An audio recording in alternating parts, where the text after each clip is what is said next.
Captain Robert Salas, the United States Air Force retired. Back in 1967, Bob was a missile launch officer at Malmstrom Air Force Base in Montana. He says a UFO hovered over his nuclear missile site and disabled all the missiles. And so, Carl, here's the million-dollar question. Do you believe that a higher form of non-human intelligence has visited this planet? Right. So non-human intelligence exists. Non-human intelligence has been interacting with humanity. This interaction is not new, and it's been ongoing.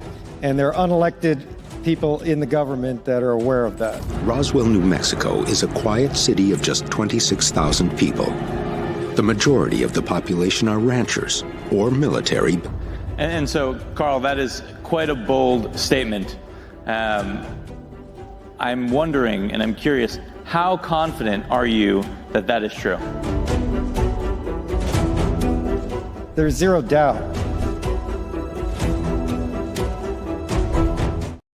You heard it from the man himself, Carl Nell. There is zero doubt. We are definitely not alone in the universe. My name is Dale, and the name of my channel is Observer of Anomalous Objects, and I want to welcome you to the show. Let me just ask you, if you haven't already done it, go ahead and hit that subscribe button. If you like the video, go ahead and share it as well. Well, I'm really excited. The first thing I'm going to do is pull up my co-host. This is Rob Heatherly. Just to give you an introduction to him, he's been on my podcast probably about 5 times, 6 times, something like that. He's helped me co-host over the last year or so. Let me bring Logan onto the podcast. I just want to welcome you to the podcast, Logan. Hi. We're talking specifically related to UAPs or NHI or something like that. So the question is kind of narrow in a sense. You know, you're right about one thing, is once you seem to get involved in one part of it, it seems like all of it starts to happen. And as disclosure, I want to make sure that everybody knows that I'm an experiencer. So I'm not, I may be a little biased about some of my opinions, and I want to be upfront about that. But as far as we narrow it down, the big question that seems to be going on is, what is an experiencer? How do you define an experiencer as far as in the area that I'm talking about? So would you define somebody as an experiencer that saw an object in the sky that they cannot explain, or does it have to be more than that? I think that's, in my opinion, that's where it starts. Right. Why? Because there are biological effects that are having, and you're experiencing them at that time. And I've seen that if someone does go through a hypnosis, oh yeah, a bunch of the experience comes out during that, even though it was just a sighting. Right. But if you take it even further to where they actually, you know, if we go through the whole thing, close encounters of the first to the third, you know, all those are experiences. But it's got to be something, in my opinion, that's genuine. And the thing that usually lets me know that it's something genuine, especially if it's a person that was by himself, right, is the body language and any type of biological data that we have to confirm it. Right. I've just talked to people just randomly, like I'm talking to you, and the moment this subject comes up, you can see their demeanor change. You can see all the things that will tell you this guy is trying very, very hard to deal with something that he doesn't fully understand, and he doesn't have even the right words to explain it, but he's doing his best. Right. And so I guess that would be that leads right perfectly into the second question. You either anticipated it or this just natural, but you know, and I realized that the UAP task force was strictly military, but we're talking about experiencers wanting to come forward, wanting to tell their stories, but unfortunately they're facing a lot of criticism. And I get it. There are some people out there with mental illness. There are some people out there just looking to have their 15 minutes of fame. And so there are some charlatans out there, the people looking to make money off of it. But, you know, the thing is, there's a lot of sincere people like me. I've told my story a couple times. I'm going to be telling again to your buddy Ray Hardy on the 12th. I did not initiate that. I had people come to me and in 2 of the cases ask me to do it. In one of the cases, Gray Earl Anderson, after me talking to him one-on-one about my story. He's a MUFON assistant state director for California. He's like, hey, you ought to talk to Steve. And so it was never me going looking for it.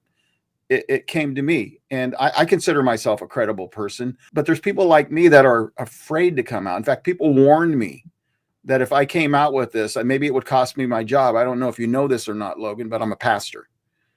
And so, people are concerned that because I went on breaking the silence channel with Steve Neal, and the fact that I went on Margie Kay's, that maybe that might cost me my job. And I'm just like, well, there are some people in the church that actually do believe in this stuff, and other people that think it's demons, so you have your thing. But most people don't even realize that, that I'm into this. They're not watching my channel. I don't preach this stuff from the pulpit. That isn't my job. That's not why I'm there.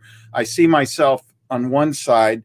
I'm a content creator. I'm a researcher who just happens to be a pastor. These are two different things. That's my other job and stuff like that. But I understand people's concerns, and there's a lot of people. So what kind of reassurance? Let's just role play for a second. Let's assume the UAP task force had actually listened to civilians. And so if someone like me came to you, or whether we can even push that aside if we want, and just say, if I went to you one-on-one with your Phenom app and I told you my story, what assurances would someone like me have that you would, first of all, listen, and then second of all, that you would believe it? I mean, what would be your criteria on that? So my first thing to you would be, I, as an analyst, would ask you this. Does the experience that you have, does that reaffirm your faith, or does it take away from your faith? That's a good question. I'm glad you said that, because a lot of people, this is the one that it drives me crazy, because you hear them all the time.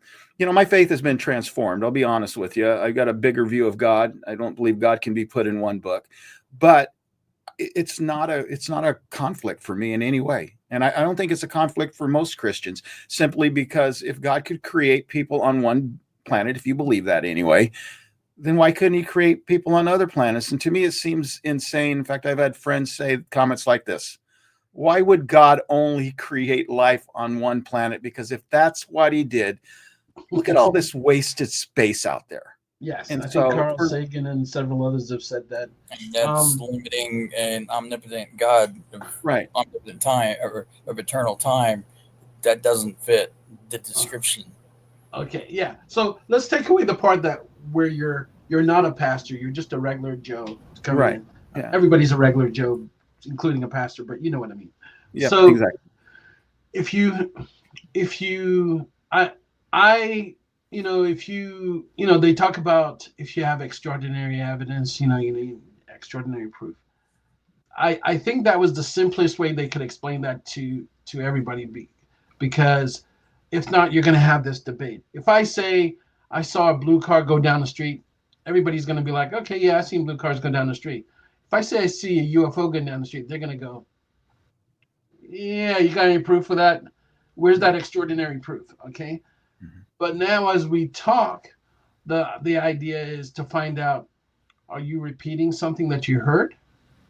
Are you having a unique experience? And then there's data in there that we know not too many people know about, but you've got it down to a T. We're looking for all those little things.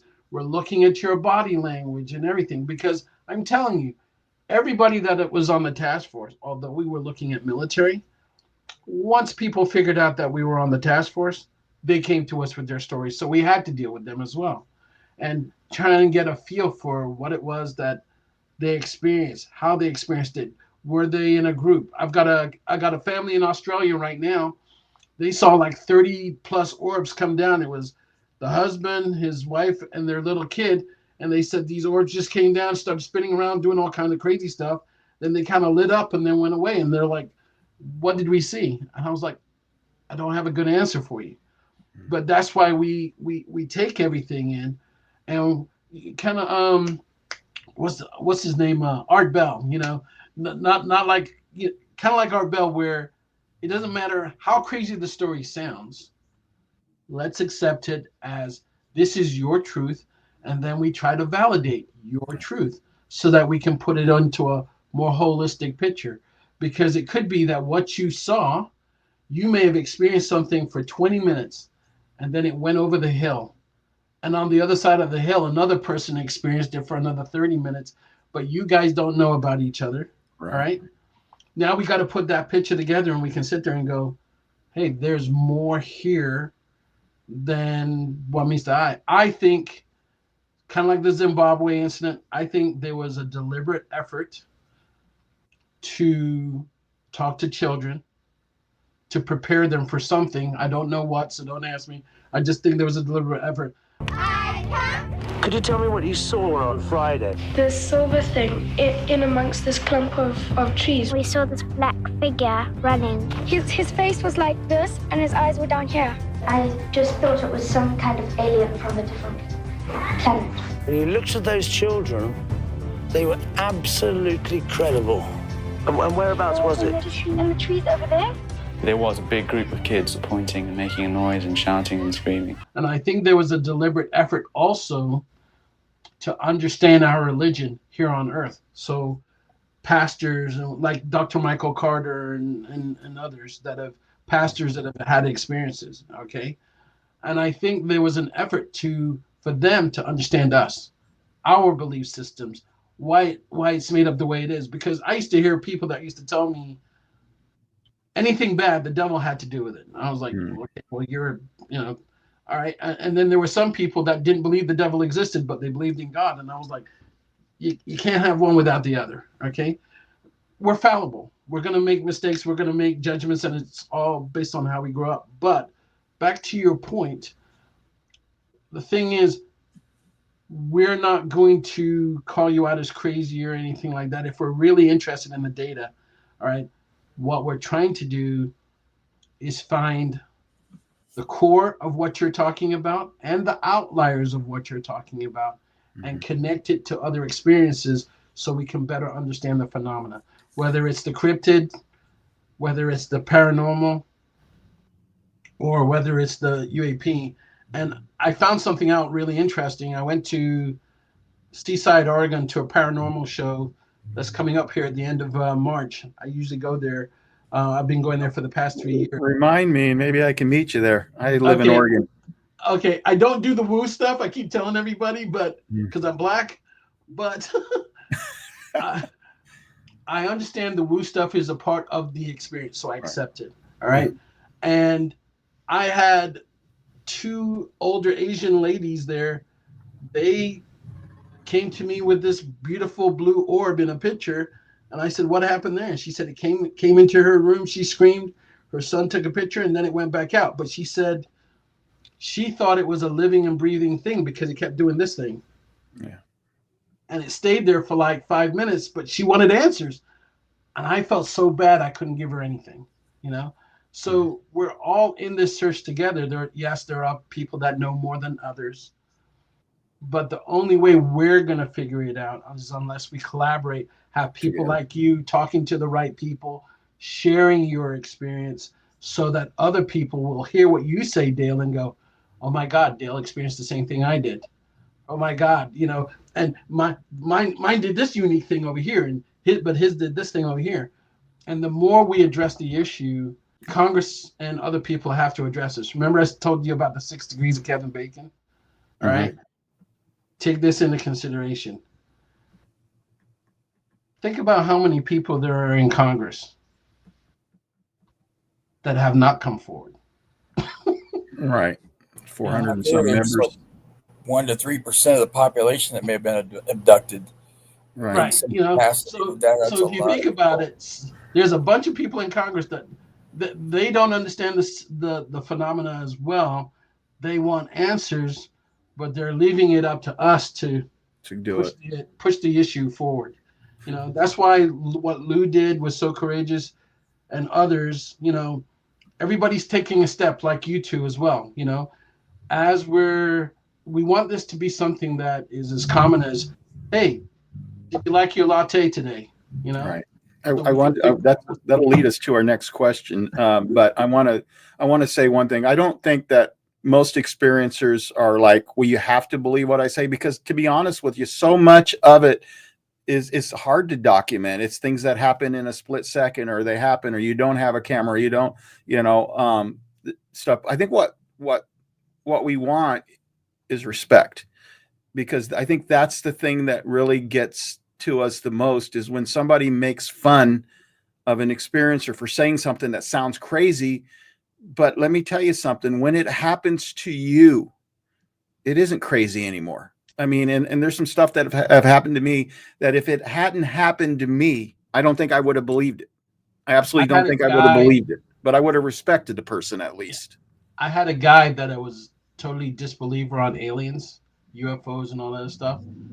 And he called me up, had an experience, and he was almost close to tears, because now his brain was working hard to try and understand what he saw. And he couldn't make sense of it. And he goes, I don't want to talk to anybody else about this. I just know that you're a person that I can talk to. And what he was looking for, he wanted to tell the story, but I think he wanted to see if I still respected him after he told his story. That's a good point. And I was like, dude. And the first he called me and we talked and everything. And then when I had the chance to talk to him and he started discussing more, I just came up and gave him a hug and I said, welcome to the club. He goes, I don't want to be a part of this club. No. I go, you don't have a choice. You've already got something to tell. And I said, have you told your wife? And he goes, he says, I don't want her to look down on me. That's exactly it. I mean, especially with somebody in a position like, I have a lot of respect in the community, maybe because I'm a pastor, maybe just because people like me. But that's been one of the things about sharing some of it, is just like, will they change their opinion of me? Just because they didn't go through the experiences that I did. And I mean, I don't make things up. I don't embellish things. Do I get everything right? Do I analyze everything perfectly? No, I'm not a robot. If you have kids, and your kids start getting teased at school and then they start looking at you differently. So we all have to change that perspective, that mindset. And now's the time. Now is definitely the time to do it. Well, it kind of leads to the next question, and that is the fact that what's normal for a non-experiencer, there's kind of a baseline that we would say this is normal. This is what people experience. We go shopping, we go bowling, we go out to movies. This is normal. This is normal life. But when it comes to experiencers, I mean, the baseline is completely different. And so when a non-experiencer hears the story of an experiencer, something that's normal for them, because once you start experiencing it, it seems like there's just more and more and more. This is your life now. This is your new reality. This is your new baseline. But unfortunately, for the non-experiencer, it just seems bizarre, and I find it disheartening on how people just like to make fun of something that they don't understand. Because that's the only way they know how to deal with it, because it's to make light of something. People fear what they don't understand. If you guys ever get the chance, try and interview Dr. Jim Segella. Okay. Because he was on the first season of Skinwalker Ranch, and now he's got these devices that I heard that one. It's measuring all the biological effects, and one of the things he seems to have discovered is that two people can be connected and be in geographic differences, areas of the world, and have an experience at the same time. Oh, wow. And so a lot of people that are having experiences, they want to know and have validation that their experience is real. And if he can document it, because you've got these watches with, biometric data, he's got devices that you can put out around your house and stuff like that. So if something is happening, he can document that and maybe give you a monthly report.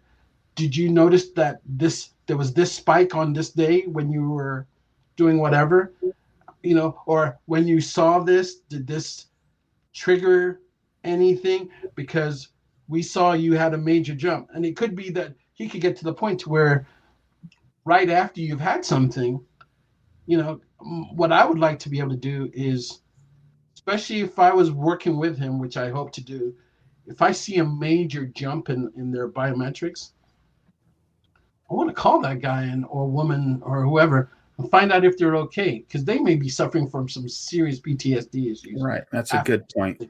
Because the only people that can look out for us is ourselves. Right. You know, because the guys that have not had this experience yet, they don't understand it, how it's affecting us. You're getting ahead of me. Sorry. You're already ahead of me, because we're headed somewhere on the journey. And I want to make sure that everybody understands that, you know, we're not victims and we're not looking for sympathy, but you're right. There is some PTSD involved with this for certain individuals.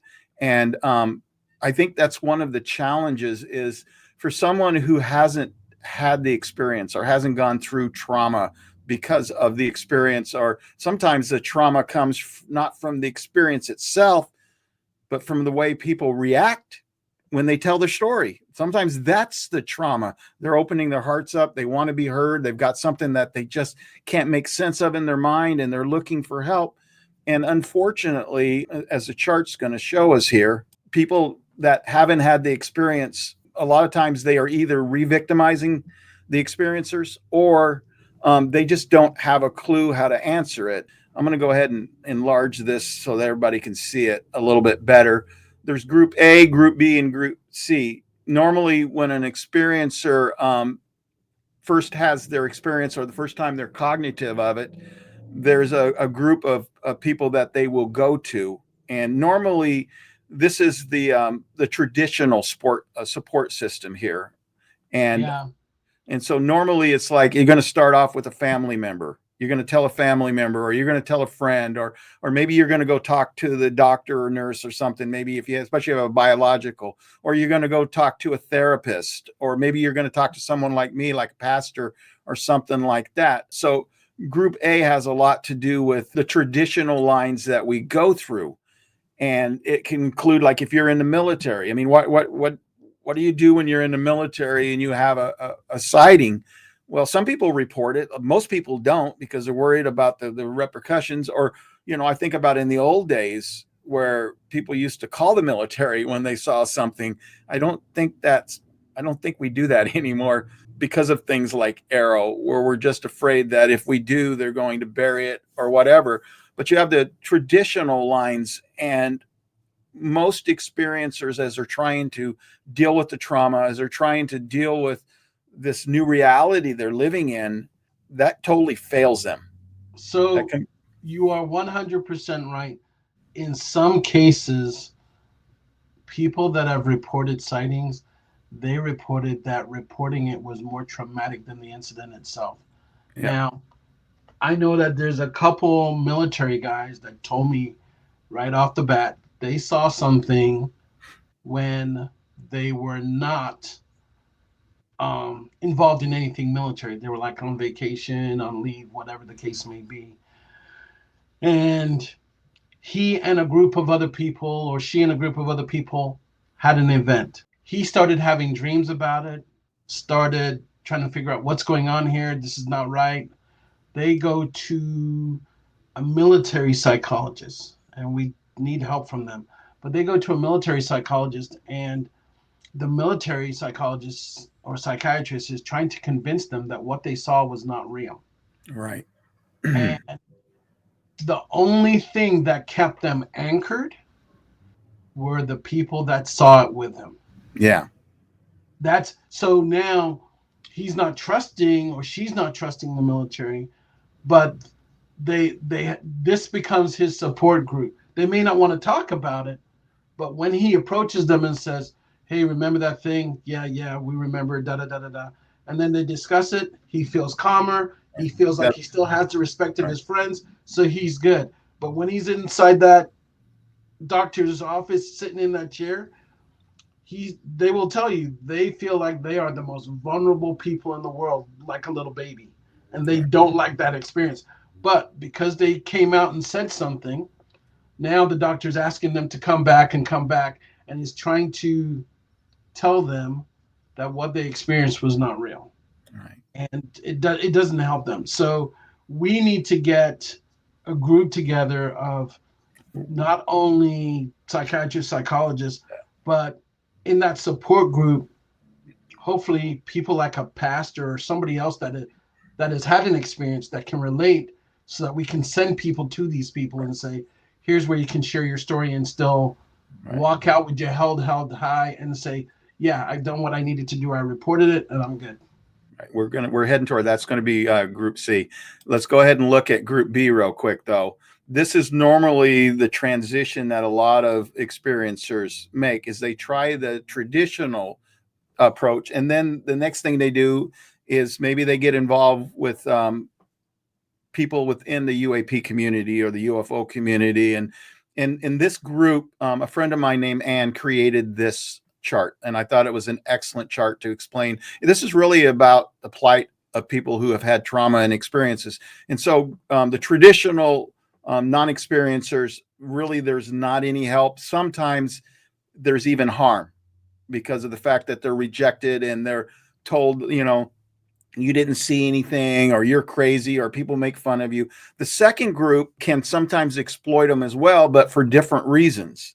And the second one is that most of the people in Group B here are people who are non-experiencers, but they want to have a story. They want to have a case. And so let me just run down that real quick, and then I'll kick back out of it again. I mean, you've got groups like UFO skeptics, and they're just looking for material to try to debunk. Mick West would love to see something come out so that he can go and try to prove that it doesn't happen. There's people like that. You've got the UFO groupies. They like hearing stories and stuff, and so they want to hear the story. You've got UFO writers looking for material. You've got UFO researchers looking for cases. You've got UFO academic researchers looking for cases. You've got UFO and paranormal investigators looking for cases. You've got radio, internet, print media looking for stories. You've got UFO activists looking for information. You've got mediums and channelers looking for clients. You've got conspiracy theorists looking for stories. You've got filmmakers, producers looking for stories. And the problem with this, and not that all these things are bad, because I've had people approach me, they want my story, and so they're not all necessarily exploiting the experiencer, but sometimes it is that way. It's all about, for some of them, it's all about the story, it's all about the case, it's about what you can do for me. And rarely do any of those people say, wow, that must have been awful, do you want to talk about it, or what kind of groups are there out there that can actually help you. And in fact, the same person who shared this with me was telling me about a guy that lives in Ohio. I can't give too much information away for confidentiality. He lives with his girlfriend. He's a lifelong experiencer. And so he's gone through Group A, basically was re-victimized. He's gone to Group B, where he thought, okay, finally somebody's going to be able to help me to make sense of this, to deal with this PTSD, to deal with this trauma. And instead, once again, he's been victimized. Let me show this one last one. And this is where Group C comes in. Group C is really about other experiencers, other people that can help out. And you mentioned those two guys in the military, where the psychiatrist was trying to convince them that it didn't happen, Logan. And the thing that saved them, the thing that kept them sane, was this kind of small group they formed where they could literally lift each other up and support one another. And so you have, in that case, you have people that meet up in person. I have an abductee group that I've started. It's an online group. And so you have those kinds of groups, experiencers. Some people don't like to be called abductees. They prefer to be called experiencers because they don't like the term abductee.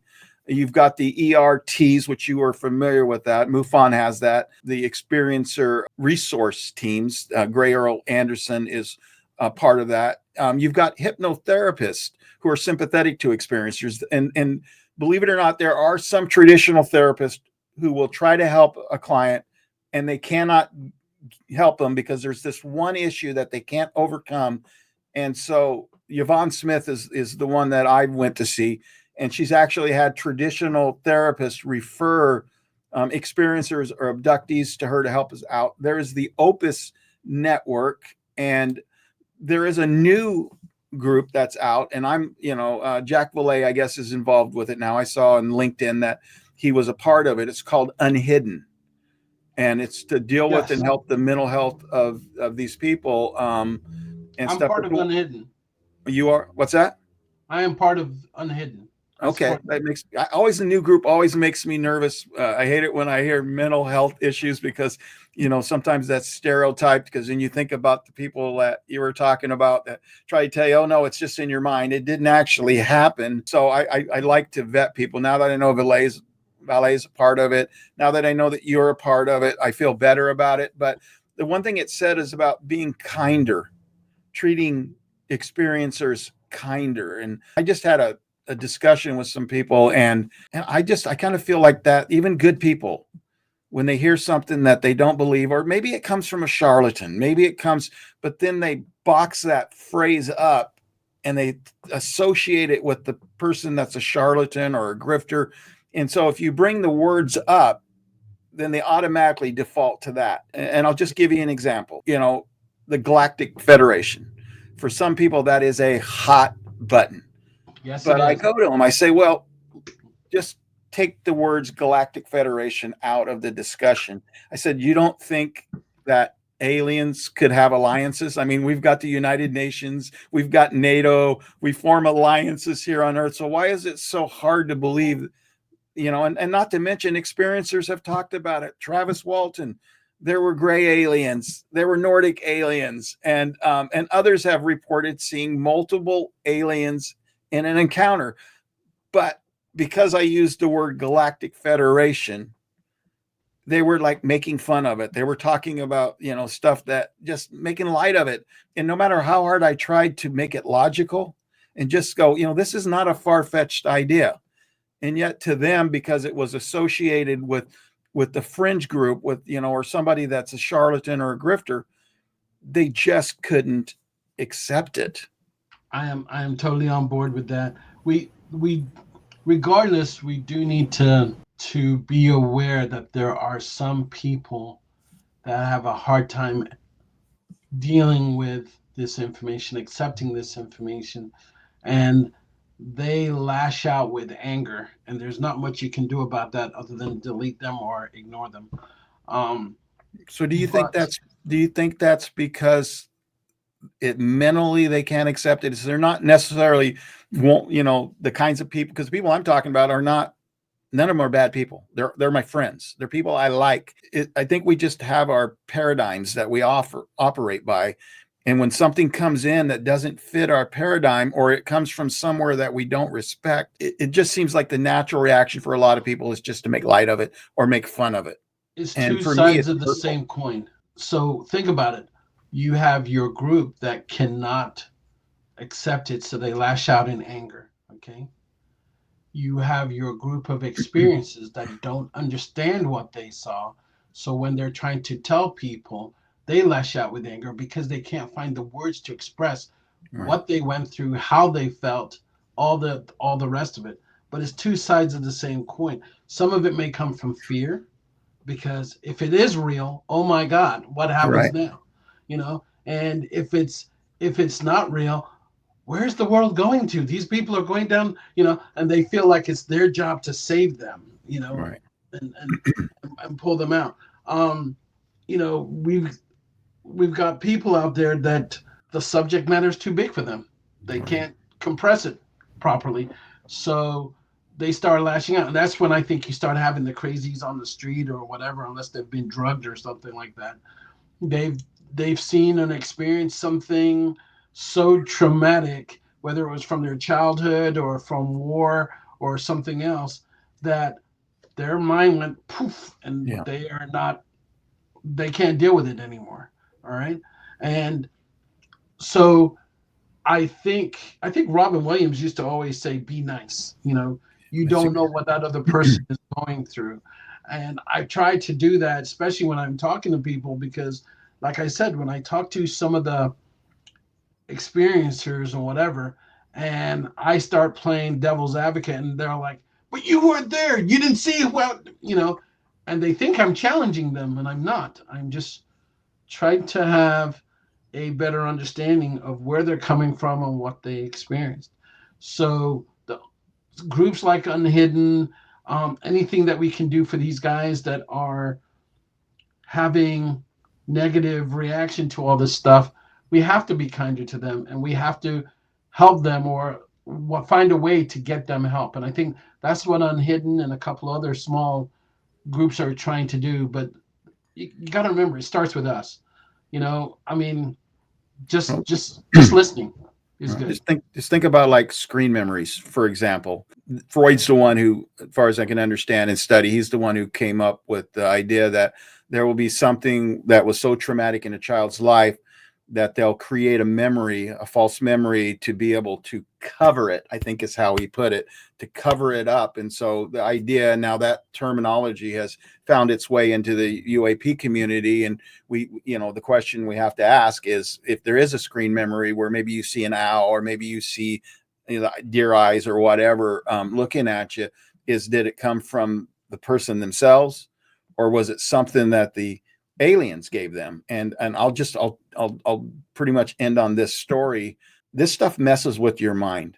I mean, when some of this stuff comes to light, it messes with your mind. For example, I had a memory. It's not a dream. It's a memory that's as real as any other memory I've ever had. And it was of a teenage girl. And in my memory, she was my sister's friend, and she wanted me to sneak out with her at midnight. And so, I'm 6 years old at the time, and I'm excited because this teenage girl, she had blonde hair. She had a shirt with like 3 different layer colors, I think red, white, and blue. I don't know why. I can't remember the exact order, but something like that.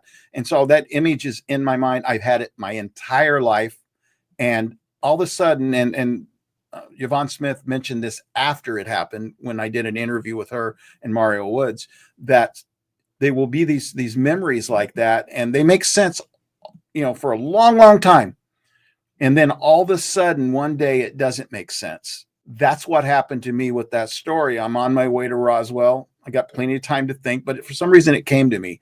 And it's like, what teenage girl's going to want to get a 6-year-old boy to sneak out with her? I mean, it's not beyond the realm of possibility, but that's not normal. That wouldn't be something you put in the normal category. And so I do have something along those lines.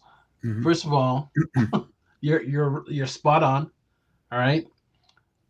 The way they attract us when we're kids, as best as I understand, is they try to make it something playful. They can make it something sexual, or they can make it something about something like what a kid would react to on TV, whatever that, whether it's a science fiction movie or a cowboy movie or something that will stimulate their imagination. But think about all the times that you've heard children say, there's a monster in the closet or under the bed. Right. And there really was something there. And because I've had so many people tell me about when they were younger, there were these balls of light that used to come and play with them. And every single time they told their parents, the lights would go. Wow. Just disappeared. And so it's a strong part of their memory. Okay. But then when you start asking them, all of a sudden it trips into these other things. And they were talking to me, and they were this and they were that. And you're like, where are all these other memories coming from? So again, we have to pull back that onion layer and start trying to figure out what were they trying to tell us? Because it seems like, in my humble opinion, whatever they were trying to tell us failed because we can't remember it. Okay. And you've got this very distinct memory in your head. It gets more interesting. Not making any sense to you because you're sitting there you're questioning, why would this girl be interested? What would you do with a 6-year-old boy anyway? I mean, think about it. What would, for me, it was kind of the reason I always remembered it is because it was like, an older girl was interested in me. But this is the weird part. I get to Roswell. I drive 2 days, 12 hours a day to get there. And I'm listening to Ben Hansen. And this is what triggered me, is he was telling a story about this lady who all of a sudden sees her dead mother. Her dead mother convinces the daughter to go with her. And so she follows her, and they end up on this spacecraft. And as the daughter's looking at her mother, Ben says that her mother becomes an alien. In other words, that it was an alien the whole time who made the daughter believe that it was her dead mother. And so They triggered you, Autumn, they lured you to get right, you to where they want. And then if your mind is good, right, you'll remember the whole thing. If your mind is not so good because you couldn't deal with it, then those parts where she might change into an alien or whatever, those parts your brain doesn't, it right. cuts it off and says, I'm not ready to deal with this. And a lot of people, if they're going through some kind of regression therapy, and you got to be very careful with a lot of that stuff The right because person. it's just as easy to take stuff out as you can put stuff in. Right, right. You want to make sure you have the right therapist. Or make someone, there's someone there that's your anchor that's with you. Right, right. Okay. Yeah. And then you go through this, and then you're finding out there's a wealth more of information that you were seeing. I mean, I remember a kid telling me that there was a monster that became his friend, and he would try to tell his mom and dad about it. And he said, late at night, the monster would come, open his window, and said, "Hey, let's go outside." And he was like, "I don't know why I would go outside." He said, to me, what the vision that he had in his head was that it was cold outside. But when he remembers going out there, he does not remember it being cold.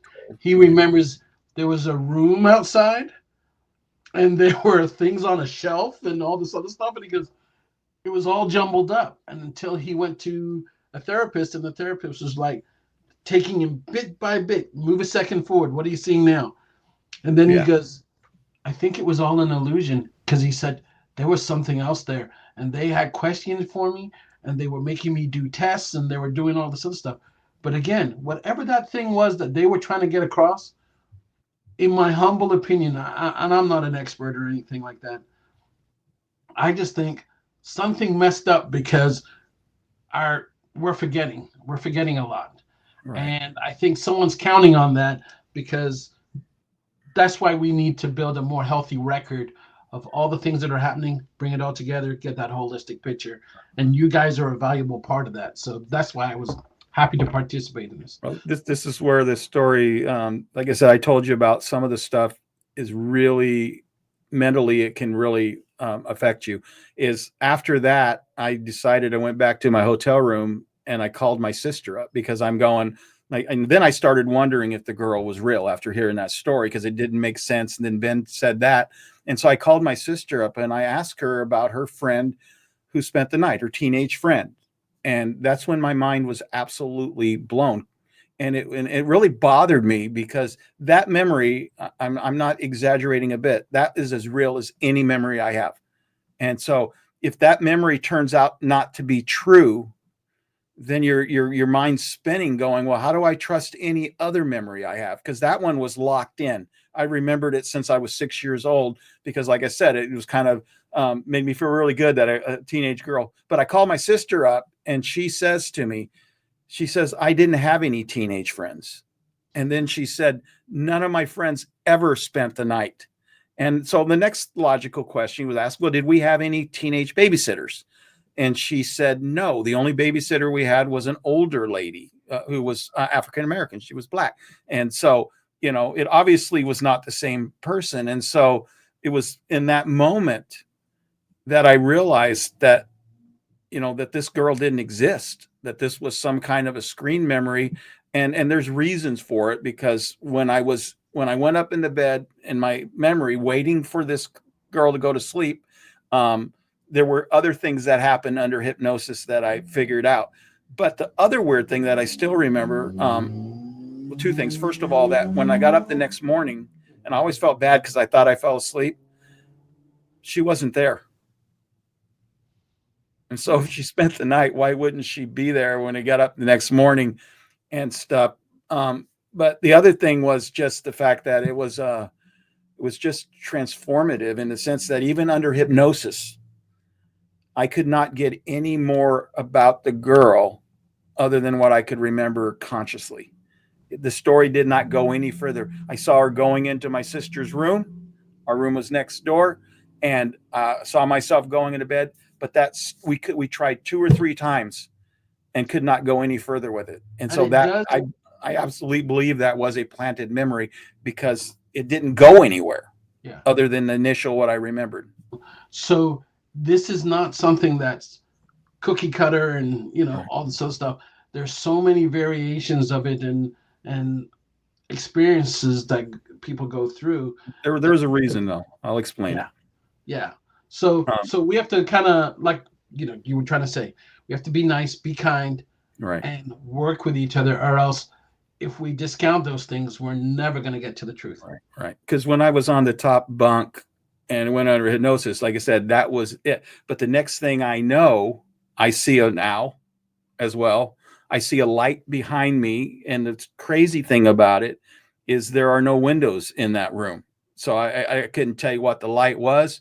And then the next thing I know, I'm in this cavern. And when I feel like I'm going forward, I'm going backwards.